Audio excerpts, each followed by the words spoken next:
Namaste, मैं हूँ Dr. Abhishita and a very warm welcome to all of you. Today I'm going to be talking about what is gestational diabetes. So this is nothing but diabetes during pregnancy or diabetes detected for the first time during pregnancy. Why does this condition occur? Well, during pregnancy there are certain hormonal changes that can occur in your body which can affect the way cells react to blood sugars in your body.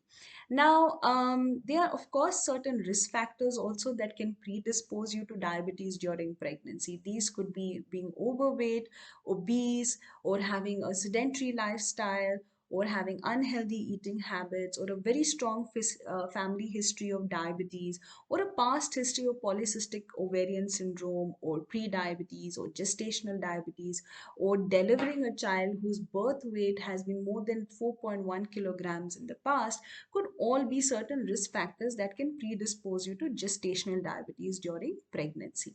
Now, why do we give gestational diabetes so much importance? This is because it can cause certain complications both in the mother as well as the child. So, in mothers, it can cause high blood pressure or preeclampsia. In the babies, it can cause a higher birth weight than normal.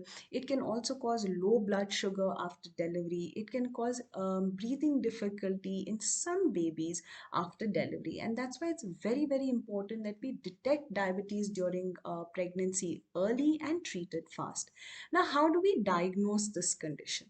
So, what we usually do is around 24 to 28 weeks of pregnancy, we do an oral glucose tolerance test, where after an overnight fast of 8 hours, 75 grams of oral glucose solution is given, and post which sugars are of course checked at 1 hour, 2 hours, and the sugars are also checked in the fasting state. So if fasting blood sugars are more than 92 mg per dl, or if the sugars at about 1 hour is more than 180 mg per dl, or sugars at about 2 hours is more than 153 mg per dl, is when we diagnose a condition of gestational diabetes during pregnancy. Now, after you get diagnosed with gestational diabetes, what are the next steps? Your treating doctor or obstetrician would, of course, refer you to either a diabetologist or endocrinologist or a physician to help treat you, along with roping in a nutritionist or a dietitian to help with your diet. So step one is always lifestyle intervention. So changing your diet, restricting your carbohydrate intake, taking a little more protein, low fats, low calorie, eating seasonal fruits and vegetables are all very important for diabetes control during pregnancy. Along with it, it's important to be physically active. So you should do at least 30 to 45 minutes of moderate intensity aerobic exercises, maybe hit at least about 8,000, 10,000 steps in a day. So just basically keeping a principle of being physically active. Of course, it's also important to get adequate amount of sleep, keep your stress levels under control. All of these go a very long way in ensuring that your diabetes during pregnancy is well under control. Now, if all these lifestyle interventions do not work, this is when your treating doctor would consider starting you on medication. The safest medication that can be used is either a tablet known as metformin or insulin. So the doctor would decide whether you need to take either one or you need to take both as a combination during your pregnancy. When it comes to insulin, sometimes there might be a regimen that is utilized where what we call Basal-Bolus Regimen, where insulin shots may be given before every meal, and a long-acting insulin may be given to cover you during the day. This, of course, is left up to the discretion of your treating doctor.